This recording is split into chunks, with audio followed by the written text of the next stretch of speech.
Welcome back to the Naked Proverbs podcast, where we unclothe the truth about Black love, family, and marriage. My name is Nik Scott, one of your hosts, and I'm here with my husband. What's going on? It's your boy Rich, and today we're going to talk about building trust after betrayal. Right at the start of every episode, we always remind our listeners that we are not trained, licensed, or professional therapists or counselors. We've been married quite a while, 18 years and 6 months to be exact. And we use Naked Proverbs as our platform to share our advice, our experience, our stories, and our opinions. If you haven't already, make sure that you're following the Naked Proverbs on whatever podcasting platform you listen on. And if you like what you hear, make sure that you show us your love and support by giving us a 5-star rating on iTunes or wherever you are listening right now. I would love to take a moment and say thank you to our listeners. We truly appreciate you tuning in week after week and sharing your time with us. Thank you. Girl, there ain't no eggs. There ain't no milk. There ain't no nothing. All because of something called coronavirus. Everybody all over the world, this just isn't something that's affecting the United States. We are in crisis mode because of this new, quote unquote, new disease, virus, microbe out there called corona. It's crazy, right? I mean, you see movies, I've read books, I've watched videos that talk about when the apocalypse happens or when the zombies attack. You know, they've got shows about preppers and all these things, right? But honestly, I never thought I'd really get to experience it. I know, and you are so excited about it. I am, because I'm like, man, I got everything I need. What? He is so excited about it, y'all. Like, so we woke up a couple days ago and he's like, we need to go stock up on stuff, right? I'm the kind of person that goes to the grocery store every day. Every single day, y'all. Every single day. Yeah, because I don't know what I'm going to want to cook for dinner. So I make sure that I go to the grocery store. We keep the essentials on hand all the time. Yes. So we always have like almond milk. And toilet paper. We've had toilet paper. I mean, yes. Now that's the one thing I do stock up on is cleaning supplies and paper towels and toilet paper. Well, hold on though, because I don't want people to think that we're hoarders.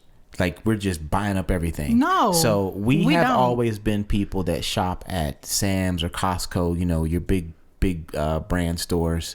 And warehouse stores. Your warehouse stores. Yes, thank you. And unfortunately, they don't sell small sizes of anything. So we've always bought our toilet paper there. And it's like, what, 36 rolls or something crazy? A ridiculous amount of rolls. And there's only 4 of us. So when I say that we have some things, it's not because like we're those people that went out and bought all the toilet paper, so that's why you don't have none. No. That wasn't us. We didn't do that. No, we didn't do that. We make sure that we have our portion, our fair share of toilet paper on hand at all times. And we've never run out. And so those types of things I do always keep stocked and on hand. So Windex and 409. Clorox wipes. I literally just said to you the other day, why do we have 4 containers of Clorox wipes? And Nick was like, well, I just went to the store, and if you go to Sam's or Costco or to the warehouse stores, that's how they come. They come in a big box of 4. So once again, it wasn't because we were hoarding. No. It was just that's our normal purchase. Right. So that's why we have 4. Yeah, we had just run out. Like we were on our last little tub of Clorox wipes. So when I was at the store, I picked up a replacement 6-pack. And now you can't find a 1-pack. Isn't it crazy? Anywhere. It is crazy. I have so many thoughts and opinions and feelings about all of this. And I know this type of thing excites you. But for me, it's almost like I'm looking at it from a much more critical standpoint. Like, really? Why toilet paper? I still don't understand why people bought up all the toilet paper. Like, I was totally confused when I'm watching the news, when I'm watching social media. So I'm like, well, does coronavirus give you the runs or something? So people think they're going to run out of toilet paper from being in the bathroom all day. And then you read and it's like, well, no, it doesn't. That's not what it causes. It's like flu symptoms. Yeah. So I don't understand the whole point about toilet paper. Like, not lotion, not deodorant, not food. well, Like, you know, there's a shortage of food now, but I mean, even a week ago when this kind of started, there was a run on toilet paper, y'all. It's crazy. Not a run on the banks to get your money out. Not a run on dog food. Dog food or Snapple. It was a run on toilet paper. Snapple. Do they still make Snapple? I don't know. They should. It was good. Well, we don't, and that's something we don't. I couldn't tell you because I don't drink it. We don't drink Snapple. So we found ourselves at the big warehouse stores and the grocery stores buying things, y'all, that we do not normally buy, because a lot of the things, when you want to stock up in a prepper period or in the apocalypse or whatever, it has to be things that you can freeze or non-perishable. So for about us, half an elk. Oh gosh, I think that's what he's most excited about. I'm not gonna lie to you. I have half an elk in my deep freezer, and I'm so excited about it. I'm gonna have elk steaks tonight. He's like crazy excited about it. I walk back in the house.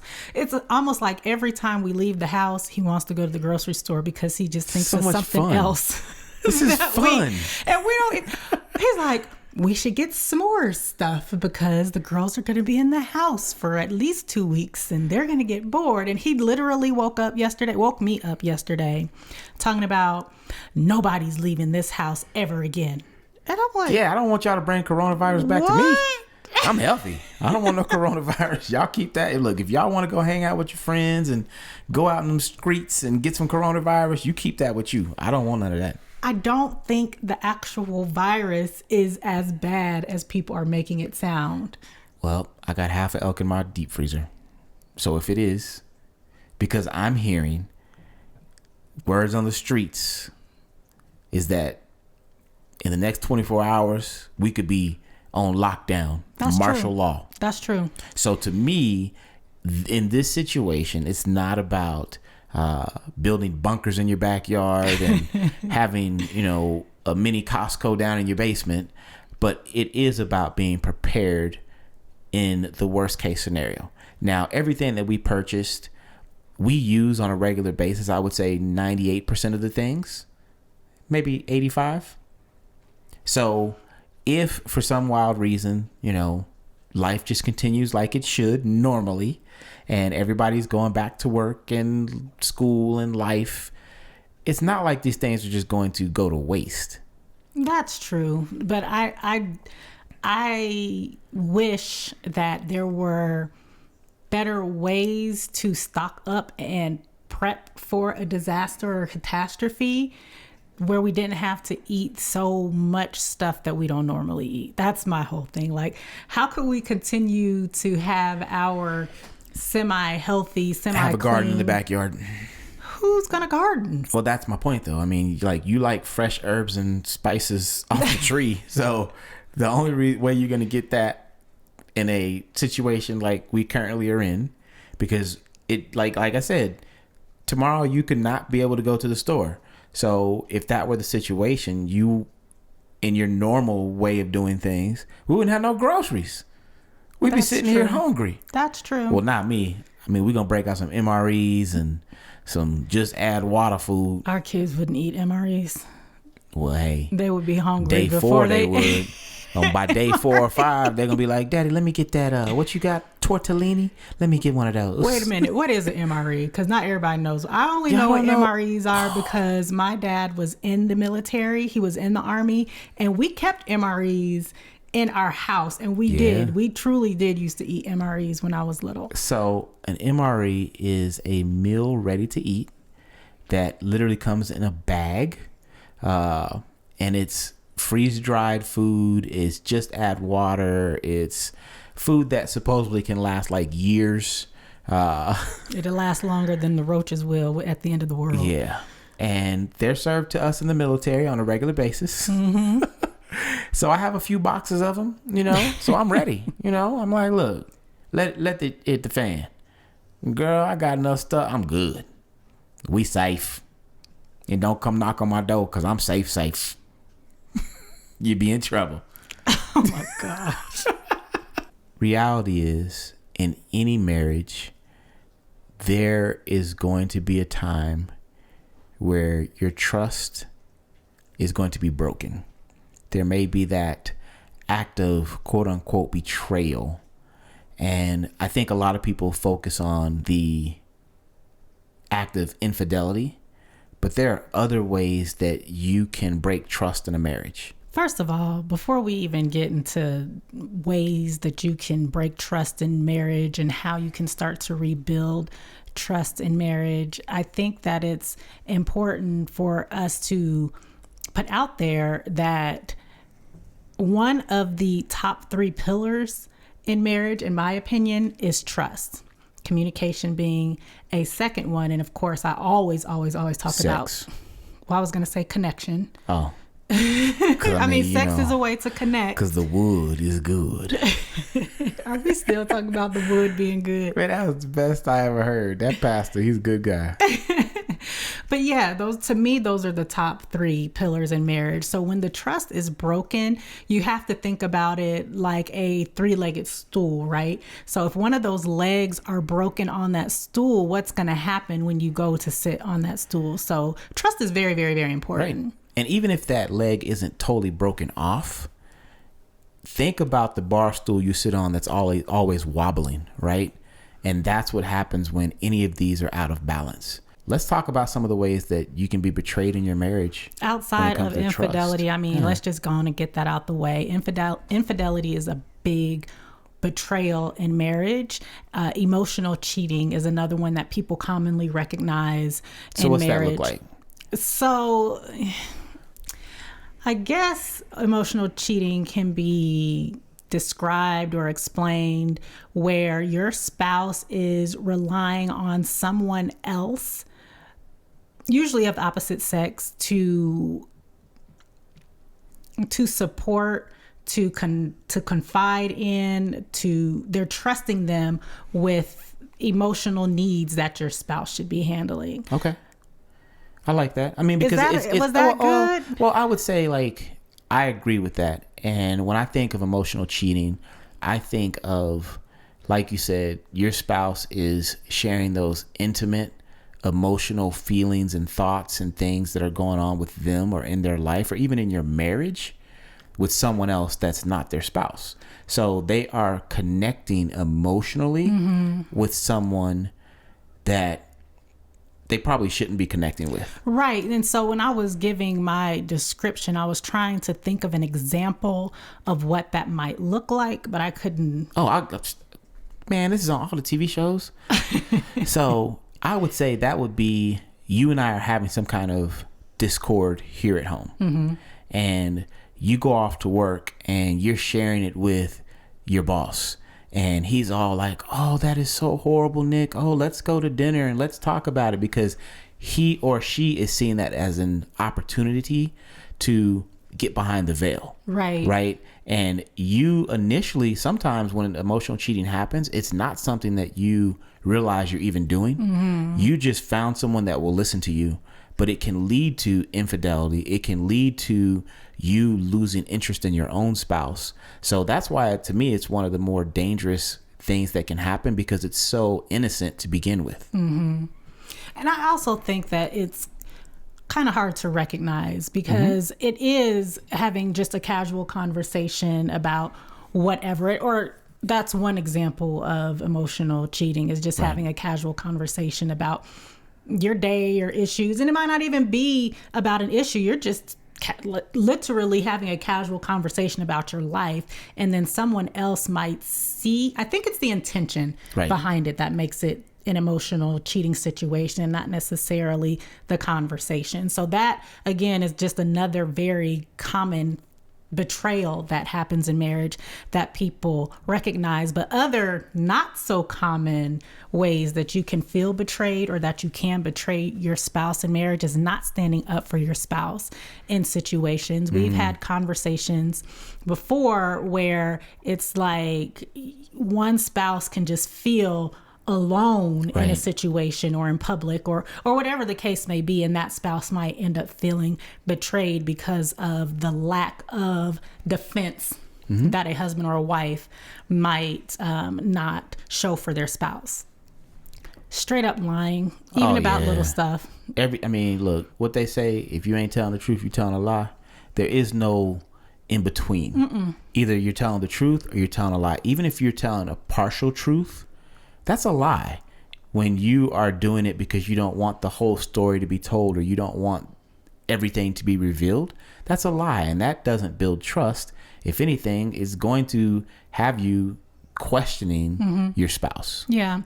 I remember in high school, my cheer coach always used to say that lying happens by omission and by commission. So those are, you're right. It's not always that flat out, I'm telling a lie. Right. It could be just omitting certain details and just not telling the whole truth. So that is definitely a form of betrayal in marriage. Using your spouse's traumas and vulnerabilities against them. I think that when you're married, you should be vulnerable with your spouse. Right. You should be able to share things with your spouse. You should be able to confide in your spouse. But when your spouse turns around and throws it in your face or uses it against you, that can lead to a lack of trust. Exactly. Lack of trust and feeling betrayed. How can you be vulnerable when you're like, well, last time I was vulnerable, he took that and threw it in my face when we were having an argument, or he brought that up in a group of people that I didn't even want them to know that about me. Right. And it's like, I've let down my guard and I've shared something with you and now you've used that against me. That's definitely going to make somebody feel like they've been betrayed. Absolutely. Financial cheating. Oh yeah. I mean, we had a whole episode about finances, 2 or 3 weeks ago? Right. Yeah. And that's if you easy. Don't know what financial cheating is, you ain't got no finances. No, that's not what I was going to say. I was going to say Google it. Google me. Talking bad about your spouse to others. Yep. I think it is commonplace for women and men to get around groups of women and men and start to have these rant sessions about their husbands or their wives, and that's not cool. Right. Like, that is not cool, because how would it make your spouse feel if and when it gets back to them that your spouse is just bashing you with other people or talking about all of your flaws to other people? You know, it's easy to get caught up in it, right? You can be around a group of husbands or wives and then somebody like, man, you know, my husband came home or he got on my nerves for such and such and such a thing. And then you'd be like, girl, I totally understand. And it's so easy to do. Like, it's kind of like that emotional cheating thing where it can just be a casual conversation. Right. But then it can turn into something that's not so casual and innocent. And so those are quite a few different ways. They're not the only ways, but there are quite a few different ways where you can have betrayal in your marriage, where you can break that circle of trust, right?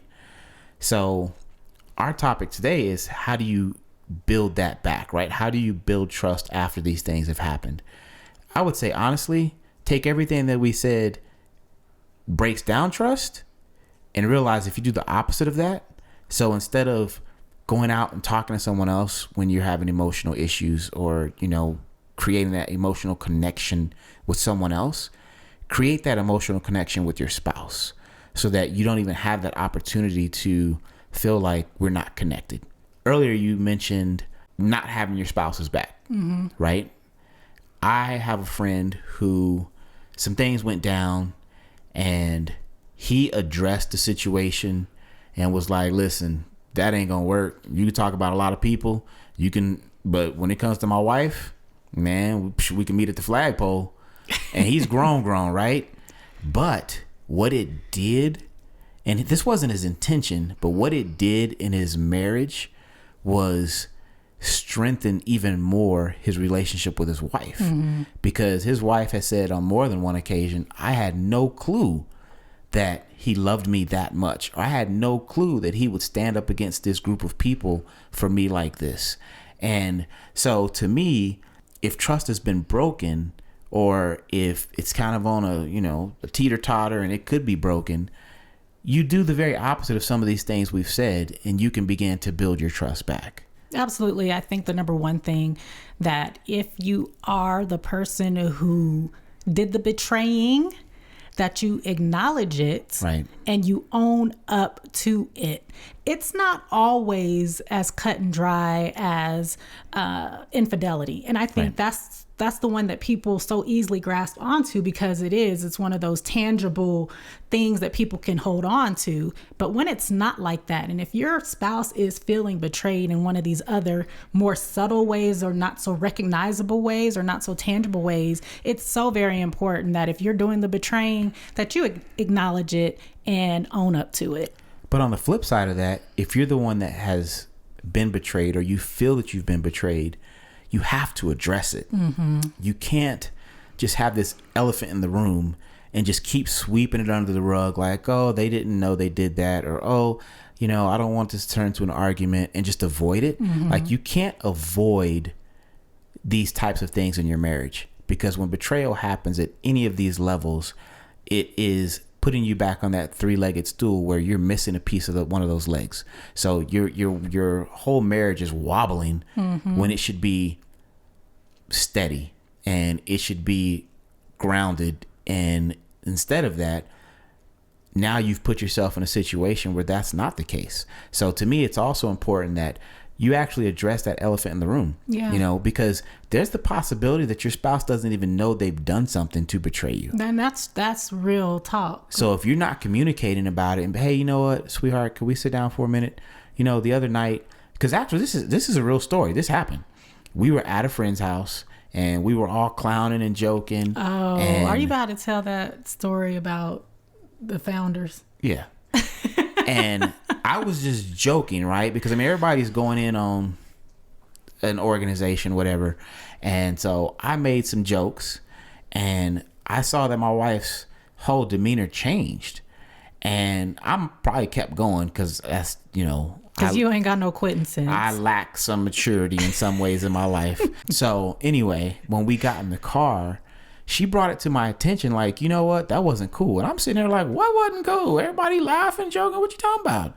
But it wasn't so much what I said, but it was, I didn't have her back. And the things I was saying, it wasn't that they weren't true, but they weren't cool. And she was offended. And if she hadn't said anything to me, I wouldn't have known. So that's why I think it's important that if you do feel betrayed, or you do feel like, something is going on that ruffles your feathers, you have to speak up, because you can't assume that your spouse just knows just because. I think that is a really good example, because that's why I brought it up. Because we were at a friend's house, and we were chilling, drinking wine, eating little bar food snacks on the patio, like really, really having a good time. And at one point, I don't even know how the conversation, I just felt attacked.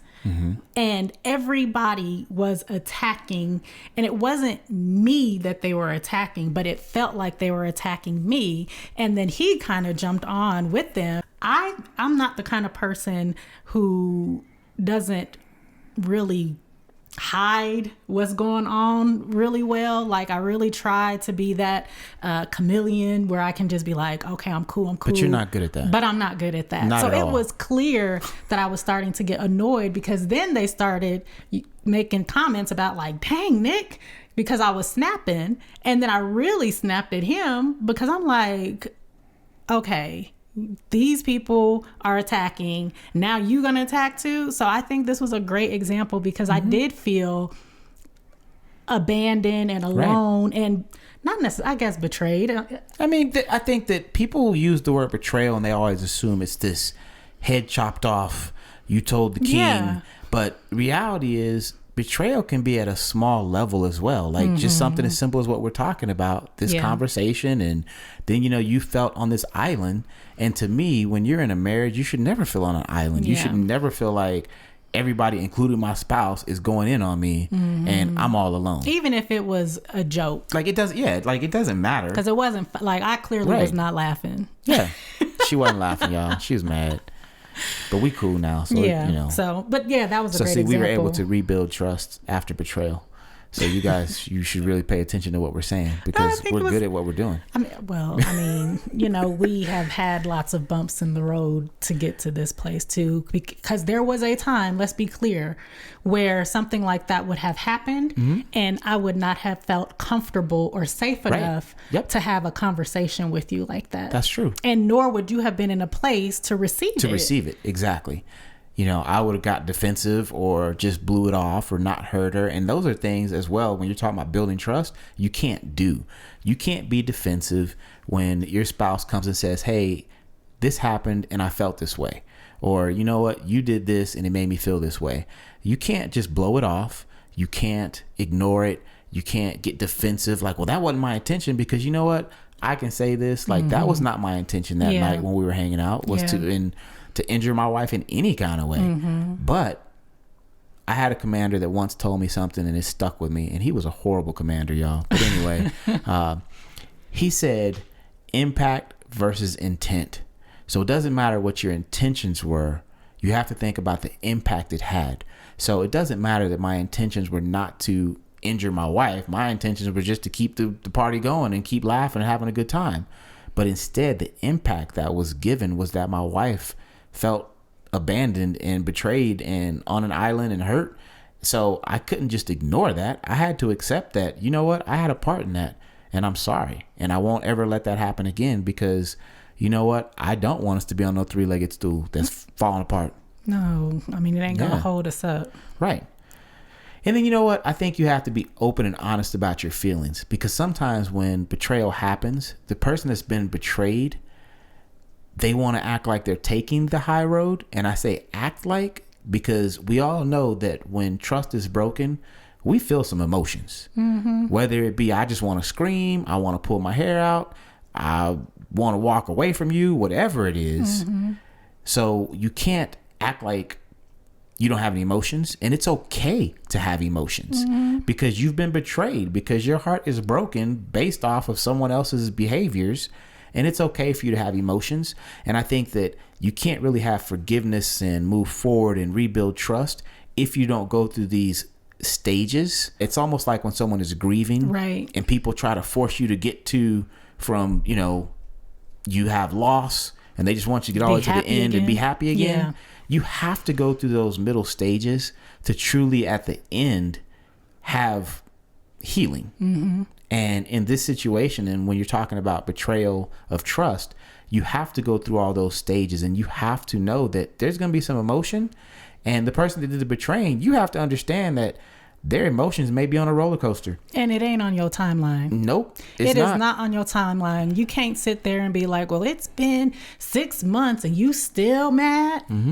How long does it take for me to heal? Who is the dictator of that? Who is the one who's going to put a timeline on, okay, this was done to me, and now I'm all of a sudden just like, what's the timeline look like? But on the flip side of that, I would also say that the person who has been betrayed, you cannot hold a grudge, okay? Because there is a difference between holding a grudge and going through a healing, or like you described, a grieving process.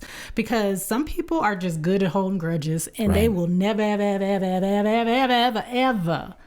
ever forget. Forever? Ever. Never ever will they forget, nor will they forgive. Right. Because they feel like this was done to me and it was so bad, and I can't ever trust you again. I don't like you because of it, and I'm just gonna hold a grudge and be mad forever. Like, if you truly are trying to mend the leg on that three-legged stool, then that's what you have to do. You have to work towards mending it and not keeping it broken. And if you are in a situation where you just cannot get past it, you cannot forgive, you cannot move forward, there's nothing wrong with getting some professional counseling. Go out and get some marriage counseling, get some help from someone that can help you learn some ways, some techniques, some strategies to move your marriage forward. Because remember, if your goal is to have a happy, productive marriage, and you understand that there are going to be some things that happen in it, you can't get stuck in those ruts, right? You can't get stuck in, well, he said this to me, or she did this, or they cheated, or they stole money, or whatever the betrayal was.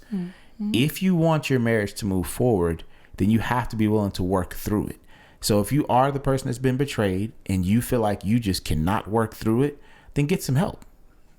And I think the biggest thing, just to really put a cap on all of the tips on rebuilding trust after a betrayal, is actions always speak louder than words. And I'm sorry only carries so much weight. That's true. If there's nothing real behind it. And let's be clear, doing the same betrayal over and over and over and over and over and over again. Really? Like, how many times am I supposed to forgive?